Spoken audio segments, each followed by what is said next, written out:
I'm honored today to have Corey Quinn on the podcast. As the former CMO of Scorpion and now a dedicated agency coach, Corey specializes in helping agency founders scale revenue. At Scorpion, he played a pivotal role in growing the agency's revenue 8x in 5 years to a remarkable $150 million. Corey is also the author of Anyone, Not Everyone, a comprehensive guide for agency founders looking to simplify growth and escape founder-led sales. Corey, I'm so glad you're here. Man, thanks for being on the show. Dr. William, excited to be here. Thanks for having me on. Absolutely. Welcome to Catalytic Leadership, the podcast designed to help leaders intentionally grow and thrive. Here is your host, author, and leadership and executive coach, Dr. William Attaway. I'd love to start with you sharing a little bit of your story with our listeners, particularly around your journey and your development as a leader. I love it. My career, my journey starts when I was about 5 years old. So I've been in a little bit of context. I've been in advertising and marketing my whole career. Started in sales, but before I even started in sales, I was in the advertising business at the age of about 5 years old. I was a childhood actor. So I starred in the very first Chicken McNuggets commercial. And continue to do, isn't that wild? I did continue to do a handful of national commercials for big brands that we all know, like, and trust. And that was a wild, fun experience. I grew up in LA, so I got poached from one of these headhunters as looking for cute kids, I guess. In any event, so I started my career in advertising super early.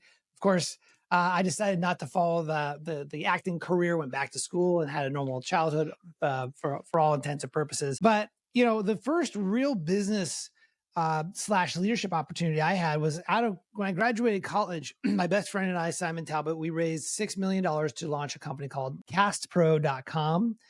And that was a wild time because myself and my business partner were just really young kids. We had no experience having $6 million in the bank and a lot of trust by, investors, and then all of a sudden having employees. And I'll be honest with you, William, that during that brief period of my life when I had that business, I did not know what I was doing because I didn't have the life experience, and probably burned a few bridges because I was not a good leader. I led with my ego. I'll never forget one thing. I hired my best friend at the time, another gentleman by the name of Max, and because I treated him more like an employee than a friend, that relationship went down the tubes. I lost that friendship. It's even till today, and it makes me sad about that. So I made a tremendous amount of mistakes. After that business folded, I got into sales, and I learned a lot about the art and science of sales. I love sales, and I really went deep. I got professional sales training through a couple of different workplaces I went to. I became a financial advisor. And I guess I found leadership in kind of a indirect way through leading myself. When you go into a sales role, you have to do things that are potentially a little uncomfortable, like picking up the phone and talking to strangers, cold calling, and proposing multi-$100,000 proposals to people that you're trying to build trust with. Like, all these things are really difficult to do without really learning how to lead yourself. I think it was Tony Robbins that said, you can't lead others till you can lead yourself. And so I really bought into that philosophy. I became really disciplined as a salesperson, as a business person. My first role as a true leader was as I graduated from a sales role to a sales management role, hired a couple salespeople. And the way that I managed in the early days was, I think Dave Ramsey in his book talks about entre leadership. He talks about how you have the fry cook who's also like in everyone's business type of thing, where I was very micromanaging everything my employees would do. I was in their business, and I did not give them the freedom to really be successful in their role. So I made a lot of mistakes. But I think the big sort of shining moment when I look back now on my career so far was at my last in-house role at an agency called Scorpion. You mentioned it in the intro. I helped the company to grow from 20 million to 150 million in 6 short years. I went from a team of myself to a team of 30 people. And luckily, I figured out a few things along the way. I read a lot of books. I had some leadership coaches that I hired who helped me along the way. And I look back on that experience and I'm very proud about how I led. Those are remarkable results. I mean, it's Yes, just, I know. 6 years to 8x. I mean, 8X, baby. I cannot imagine the pace of change that you were navigating there So as I'll put you some were number. in I'll the put some middle. numbers to it. Yeah. So we were a company. We started with 100 people when I joined. By the time I left, we were 1,000 people. We started. I had 1,000. We had 1,000 clients. When I left, there was 14,000 clients. And myself, I was a team of one. I had 30 people by the time I left the company. So you could talk about a lot of just organizational change, a lot of identity change, ego shifts, and all the things that go along with that kind of transformation. It was wild. You said a minute ago that at the beginning you led with ego, Yeah. and I can relate to that. That was me at the beginning too. Yeah. You go back 30 years and that's exactly where I was, because you think that the title on the door is all you need. My head did not fit through the front door. I was so full of myself. I thought I was going to be on the next, the next guy, next like .com superstar, mega millionaire on the front cover of Forbes. And no one could tell me what to do. I had all the answers, not humble at all. And I think honestly, if I look back on that time, I didn't like myself very much. Like I didn't like who I was being, but I was really consumed by this false promise of this sort of material success that really just caused me to be drunk with ego, I think. So that guy then Yeah. could not have led at Scorpion the way that you did. No, I would have failed. I would have been let go a long time ago because that was not a way to truly grow a team. And I think about it in terms of how do I create a team, an environment where people can show up and give and do their best work. Like that's the sign of a great leader in my book is how do I create the conditions where people are really thriving and they're really, contributing and they're feeling fulfilled and actualized and all those things. I see that as definitely my role at Scorpion is the goal of leadership, or one of the big goals. That's what came through recently. We met, we were both speaking at the same conference down in Miami. And I heard you talk about this in a different way. And this was from your book, the one that I referenced earlier, right? Anyone, Not Everyone. And phenomenal read. First. So thank you for writing it, because this is one way to touch so many people that you may never meet, but who get to benefit.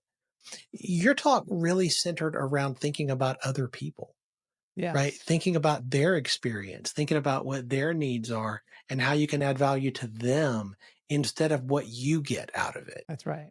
That was so refreshing. I love that.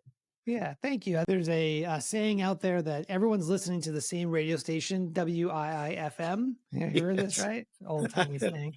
And it's what's in it for me. And I'm also just remembering Donald Miller. He wrote a book called Building a Story Brand, and in it he so elegantly talks about something that we did we were ineffective in the early days of my time at Scorpion, even around who we were confused about who was the hero and then who was the guide. Right. Yes. And I think that translates into the leadership role as well.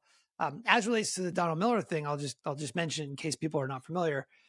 We used to think at Scorpion that we were the hero. We would promote ourselves as the solution, the best company, the ones that would come in, swoop in, and solve all your problems. Yeah. And the way that Donald Miller talks about, which I love, is that your client is actually the one that is the hero of their own story, and you don't have any good story, you don't have two heroes fighting for the spotlight. So what we learned is that we had to take the photos of our building off of the slide deck. We had to stop positioning ourselves as the hero, but as the guide. And we we went deep into really rethinking about how do we show up as the guide for our clients in their journey versus them showing up on ours. That's the right framing. And I think every leader who's listening needs to adopt this and understand it's not about you, because I think that's a trap. I think that's a ditch that way too many of us drove into early on, hopefully learned to get out of and stay between the lines. Yeah. And I think it's a great way for leaders who have this sort of awakening that it's not about you, that you will be able to attract better employees, because the best employees know what good leadership looks like. Oh, so true.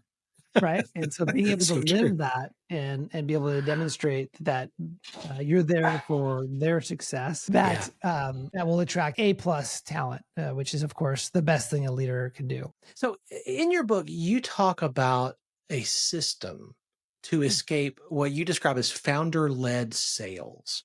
That's right. Why do you think agencies struggle with founder-led sales? It's such a good question. So the typical way that an agency founder gets into business, and this is true for most professional services, is that a entrepreneur gets into business by going on LinkedIn and saying, "Hey, I'm opening up an agency. I want to help businesses with SEO or with online marketing." They reach out to their college alumni or their high school buddies. They let everybody know that, "Hey, I'm here to help." And of course, as a result of that personal network, they're going to get some business. This is the typical way that people start these businesses. And of course, they continue to see success by saying yes. I'll give you an example. There's a friend of mine, Alex. He's an agency owner, started off as kind of like this generalist, right? Same thing. He really wanted to be in business. So he put a shingle out and put the word out. And as a result of that, he started saying yes to the local furniture store, to the local dentists and attorneys and CPAs and all these local businesses. And that was great. He was really happy because he was in business, right? And he was getting revenues, hiring employees. It was perfect for him until the days, weeks, and months and years passed where he realized that he'd be walking to these sales meetings because, by the way, he was the only sales guy. He'd be going to this sales meeting and like be scratching his head saying, okay, what does this person need again? Do they need patients? Do they need cases? Do they need foot traffic into the store? Like what exactly am I selling? And go into that sales meeting, sell a completely custom package to match their specific needs, would bring that back to the agency and everybody would be like throwing up their arms saying, "What'd you sell now? You know, what we got to do now?" Right.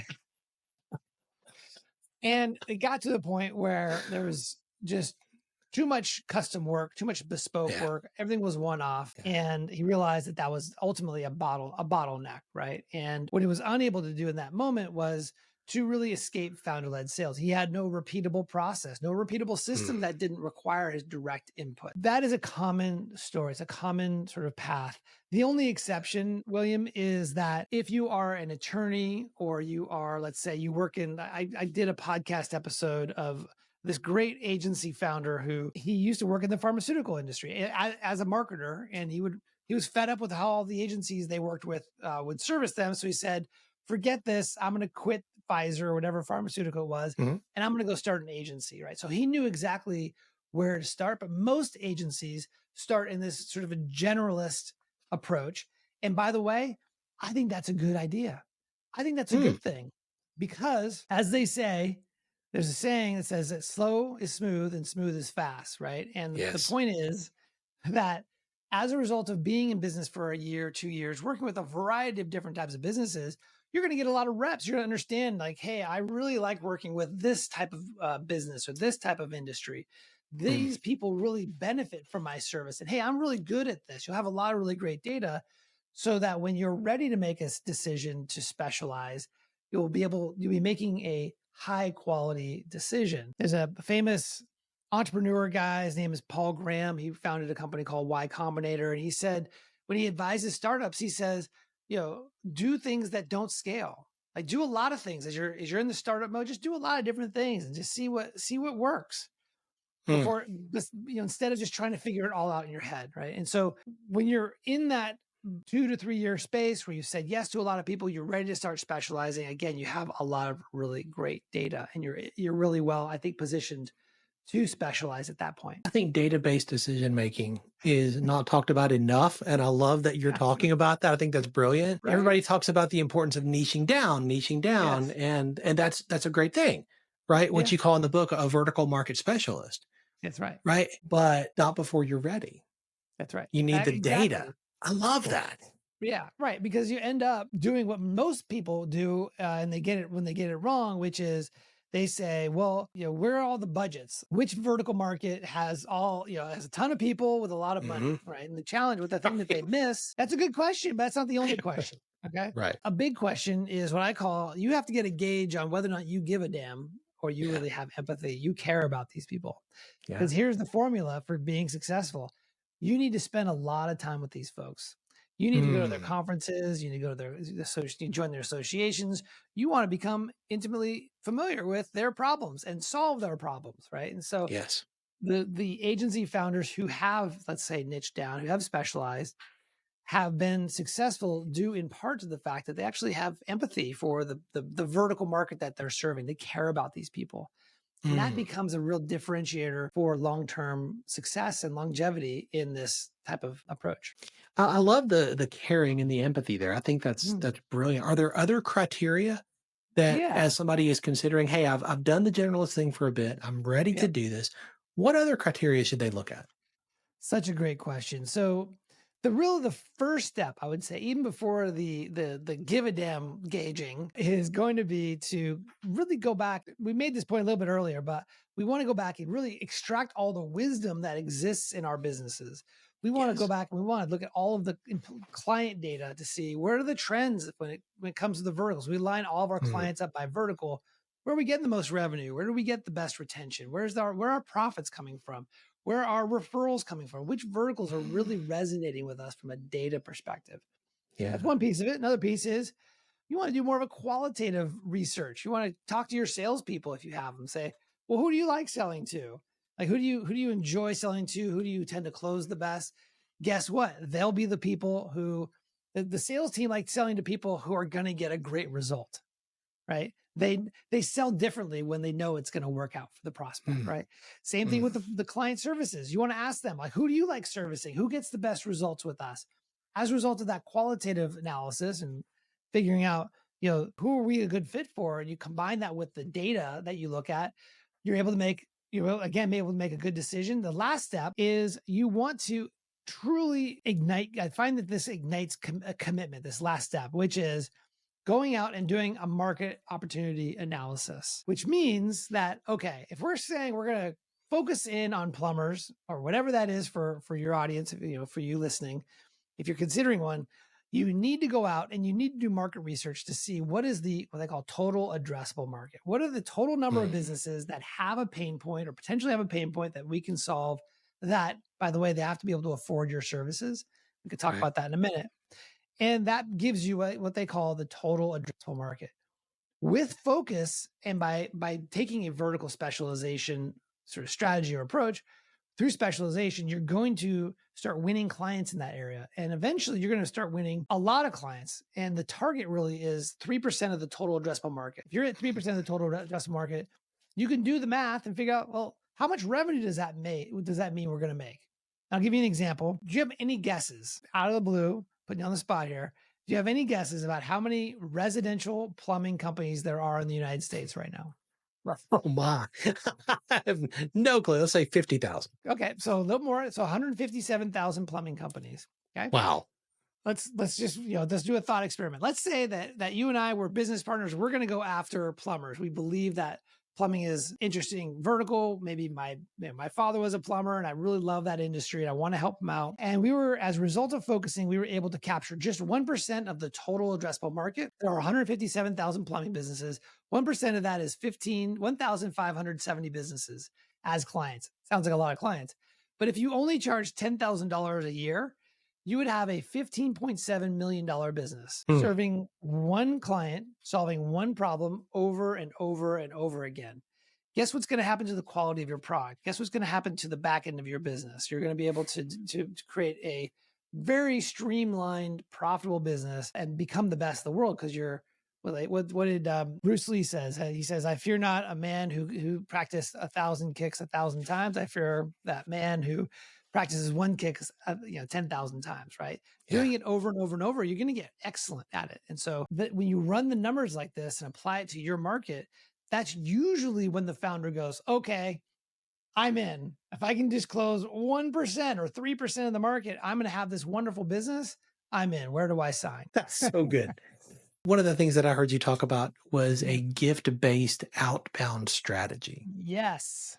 You are one of the first people I have heard talk about this in this way. I'd love for you to share just a little bit of that. Absolutely. So in the world of outbound, traditional outbound today is more of like a shotgun approach. People will go out and they'll buy a list of, let's say, plumbers. Maybe they get all 157,000 plumbers. Every one of them they have on a list. And let's say they just they get all the email addresses and they start just sending out emails. That is a volume-based sort of traditional outbound strategy. And you hope that something comes back in. Mm-hmm. Gift-based outbound is really the opposite of that. What we're trying to do is, instead of qualifying when the leads come back into the sales team, we want to qualify first. We want to create an amazing list. Many of us probably have heard of this concept of your Dream 100, which is turned from Chet Holmes, the ultimate sales machine. I call it your 20% list, the same concept. Effectively, who are the most valuable prospects in your target vertical market that you would love to have as clients? Like, they would be great referral partners. They would be great revenue for you. It'd be just a really, really fantastic clients. You want to build a list like that. So it's not a shotgun approach. It's what I call spearfishing. That's step number one. Super important. Step number two is you need to pick a great gift. You cannot pick a gift that is, forgettable or everyday. It must be unique. It must be striking. So by striking is that you, me, and everyone that's listening here, we're all walking through our lives in sort of a half hypnosis, right? And so what we want this gift to do is kind of just wake us up a little bit, right? And that's one of the reasons why I love sending gourmet cookies, because when you eat a gourmet cookie, you are present in your body. You're like, wow, this is an experience, right? And then the third criteria for choosing a great gift is going to be that you want to leave an impression. At my last company, Scorpion, we really cared about the client experience, and we wanted to extend that into this gift. Like, what's the experience of unwrapping this gift? What is it like if you've ever opened up an Apple phone box, right? It's a wonderful sort of curated experience. We wanted to tell that story with our gift. So choosing the right gift is really important. The third step is following up. You have to follow up. You send an amazing gift to a VIP prospect. Guess what's not going to happen? They're not going to call you. You have to call them. You do this follow-up sequence, 6 steps in 14 days. It ensures that you maximize the gift. And then the last step, which is kind of a mic drop, people don't really think about it this way, but this is a 3-year campaign. This is not send one gift and then that's it. You have to send a gift every quarter until you get that discovery call with them. The results of all of this craziness may sound crazy, but I'll give you some context about why I'm so excited about it. Is number one, out of every, let's call it 100 gifts that you send, you should get a minimum of 10 appointments, right? So if you have your Dream 100, imagine getting appointments with 10 of them in a very short period of time. That's just on the first send if you do the gift right. 10 appointments with your Dream 100. Amazing, right? And if you're good at closing deals, you should get 4 or 5 of those potentially. At Scorpion, where we really we leverage this idea, we built a lot of the growth that we talked about, this 8x on this idea. Outbound, which was new before, it wasn't there when I got there. It went from contributing 0% of our revenue to 50% of our new revenue came just by sending gifts to cold prospects. That's how powerful it was. We had a 100-person sales team, about 60 salespeople. Everyone on that sales team had prospects every quarter getting gifts. We spent, and I shared this in the presentation, I'll ask you, see if you remember, out of my $6 million annual budget, which went to like paid media, content, conferences, associations, out of the total budget, including gifts, how much of that do you think we spent in gifts? Any guesses? It seems like it was half, wasn't it? Half. It was. Yeah. Good memory. So we spent $3 million a year on sending gifts to cold prospects because it was that strategic for us. So that's why I'm so excited about it. It works extremely, extremely well. As long as you get the list going right and you get the gift right, do the follow-up. It's very profound. So good, so practical. And every business owner listening can take and apply this. And my challenge to our listeners is going to be to do just that. Okay, let's go. But first, to get your book and read this, because I think understanding like the why, understanding the system is so important here. And then to execute. Don't just become a bobblehead where your head gets bigger and bigger, but your body never moves. Like, begin to take action here. Yes. I think that's so important. I agree. And I thank you. I think, gift-based outbound is a powerful strategy. But like any other powerful strategy, there's lots of them out there. You have to have your positioning right, your messaging right. You have to have a great sales process, or you're likely to be spinning your wheels, even with this great strategy. So true. Corey, I want to talk about you for a minute. How do you stay on top of your game?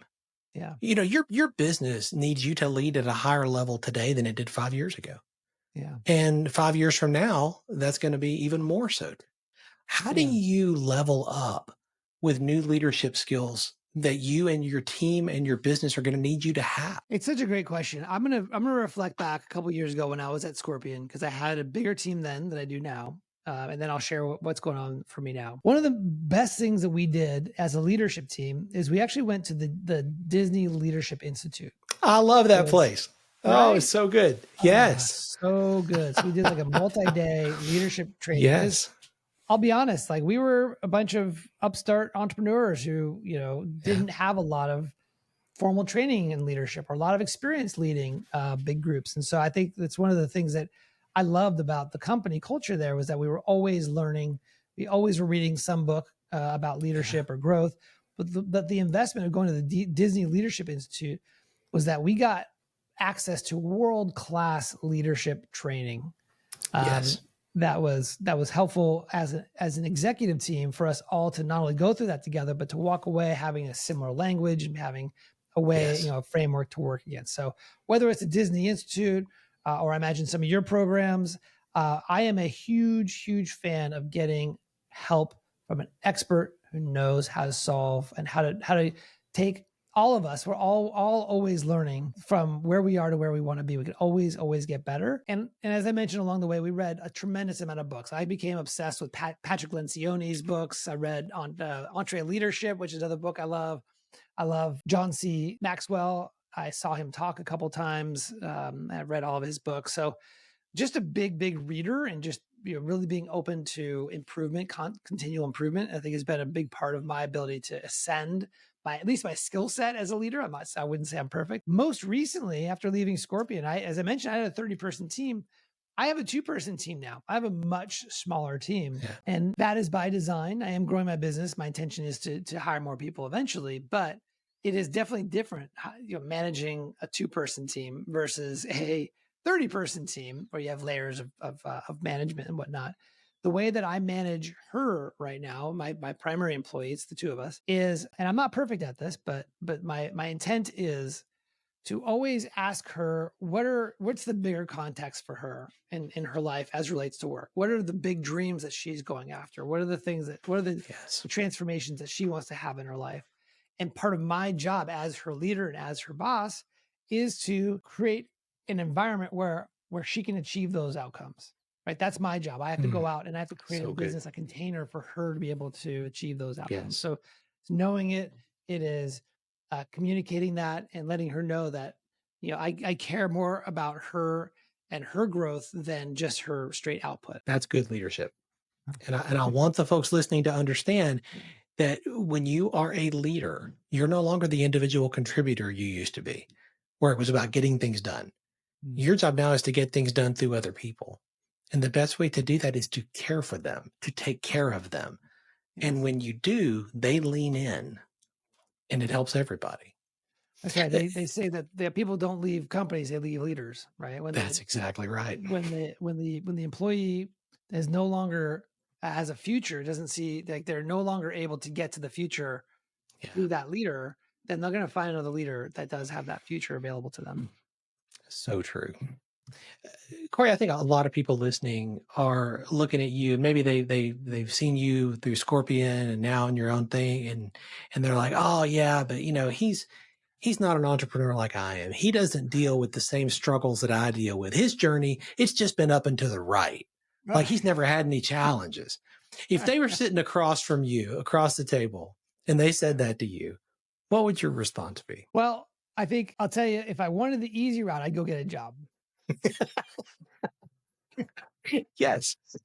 That's not the path that I'm passionate about. And even with success in the world of social media today, what matters is your ability, in my opinion, to really continually add value in the marketplace. You can't just you write a book and be done. You have to continually put yourself out there and add value. And to do so in a way that really resonates requires you to really try. There's no easy street. There's no, one hit wonder. It's very much like sales. It's funny, actually, William. I think about, like in sales, you may have a killer month, but as soon as the month turns into the next month, the sales manager comes over and says, "What have you done for me lately?" That's right. What have you done so far? Doesn't matter. And so And that's part of the reason why I love entrepreneurship is because it's always, in order to be successful, it is a muscle that you continually need to work in order to achieve success. And that's why it's a challenge. That's why it's fun. You've referenced a number of books so far Mm. in this conversation. You're a continual learner. You're constantly growing and learning. Is there a book that has made a difference in your journey so far? One that kind of stands apart from the rest that you would recommend to the leaders who are listening?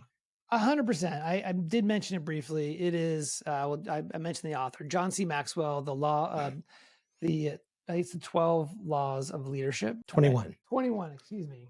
21. Yep. I only read the first 12. No, I'm kidding. That's right. That's all I needed. I got the 12. I was good. That's right. So the reason why that comes to mind, and it always comes to mind in this, is that it's one of those books. It's like, it's a perennial seller. If you're an author, what it basically means is that it is just based in truth.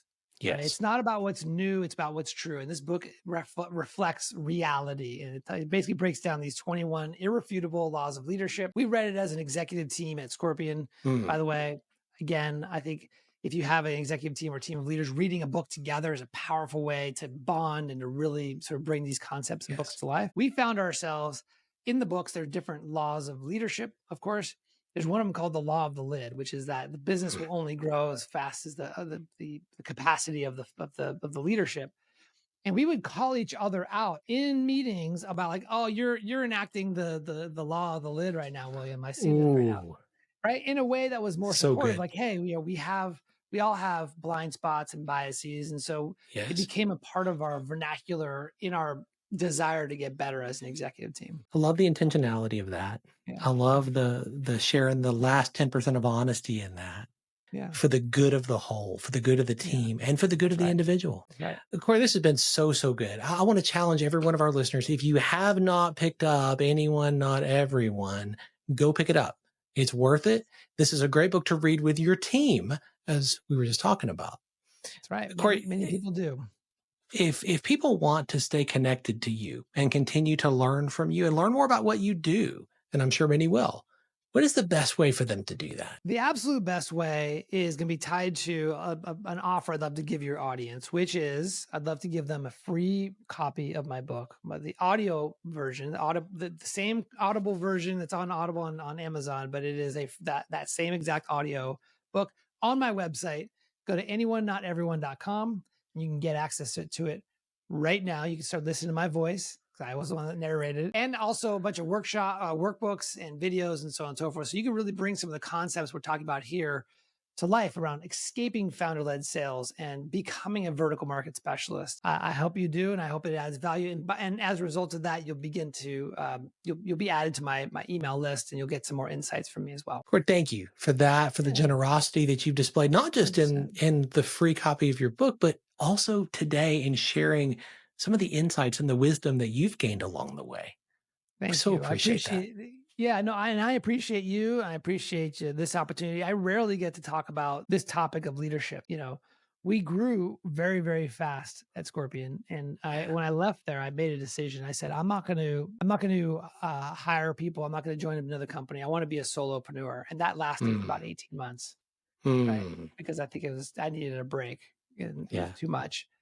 And one of the things that's pulled me back into building a true business instead of just being a consultant is my desire to lead others and to help them to become fully actualized. So this just reinforces my excitement about that. And I appreciate the opportunity to share some of my experience with your group. Thanks for joining me for this episode today. As we wrap up, I'd love for you to do two things. First, subscribe to this podcast so you don't miss an episode. And if you find value here, I'd love it if you would rate it and review it. That really does make a difference in helping other people to discover this podcast. Second, if you don't have a copy of my newest book, Catalytic Leadership, I'd love to put a copy in your hands. If you go to catalyticleadershipbook.com, you can get a copy for free. Just pay the shipping so I can get it to you, and we'll get one right out. My goal is to put this into the hands of as many leaders as possible. This book captures principles that I've learned in 20 plus years of coaching leaders in the entrepreneurial space, in business, government, nonprofits, education, and the local church. You can also connect with me on LinkedIn to keep up with what I'm currently learning and thinking about. And if you're ready to take a next step with a coach to help you intentionally grow and thrive as a leader, I'd be honored to help you. Just go to catalyticleadership.net to book a call with me. Stay tuned for our next episode next week. Until then, as always, leaders, choose to be catalytic. Thanks for listening to Catalytic Leadership with Dr. William Attaway.